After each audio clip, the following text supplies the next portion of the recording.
মনুষ্যত্ব কোথায়? আল্লাহর কাছে বিচার দিলাম, আল্লাহ যেন বিচার করে। আমি আজকে হাই দিয়ে দিলাম, হাই দিয়ে গেলাম। ঘুমের ওষুধ খেয়ে রাজশাহী মেডিকেলে ভর্তি আছে রাজ। ইতিমধ্যে এই খবরটা পুরো সোশ্যাল মিডিয়াতে ছড়িয়ে পড়েছে।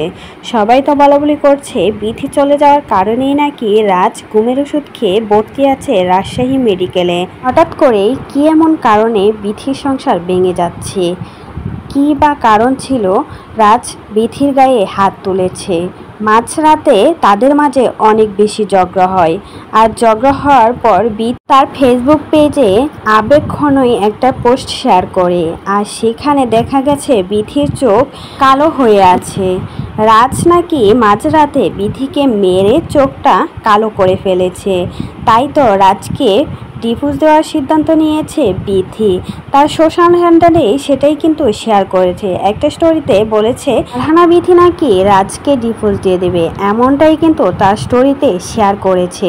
তারপর আবার ওই স্টোরিটা কেটে দিয়েছে। রাত 1:30-এ সেটা শেয়ার করেছিল, সাথে সাথেই কিন্তু ডিলিট করে দিয়েছে। এমন কি ঝগড়া হয়েছে তাদের মাঝে যে এমনই একটা সিদ্ধান্ত নিতে বাধ্য হলো ফারহানা বিথি।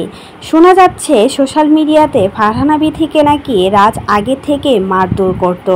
কখনোই রাজ বিথিকে ভালোবাসেনি। ছোট গরিব ঘরের মেয়েকে বিয়ে করেছিলেন রাজ ভালোবেসে, আর সেই মেয়েটাকে দিনের পর দিন কষ্ট দিয়েই যেত, কিন্তু সেটা কখনোই শেয়ার করতো না ফারহানা বিথি।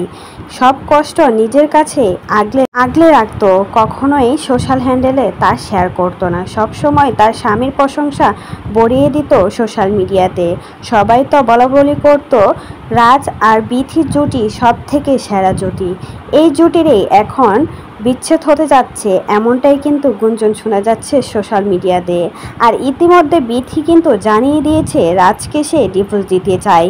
হয়তোবা কিছুদিন পর তাদের মাঝে আর এই সম্পর্ক নাও থাকতে পারে, যেমনটাই শোনা যাচ্ছে সোশ্যাল মিডিয়াতে। ফারহানা বিথিকে গায়ে হাত তোলার কারণ হচ্ছে তার শাশুড়ি। দ্বিতীয় শাশুড়ি আর শ্বশুরের অ্যানিভার্সারি পালন করেছিল ফারহানা বিথি জমজমাট করে।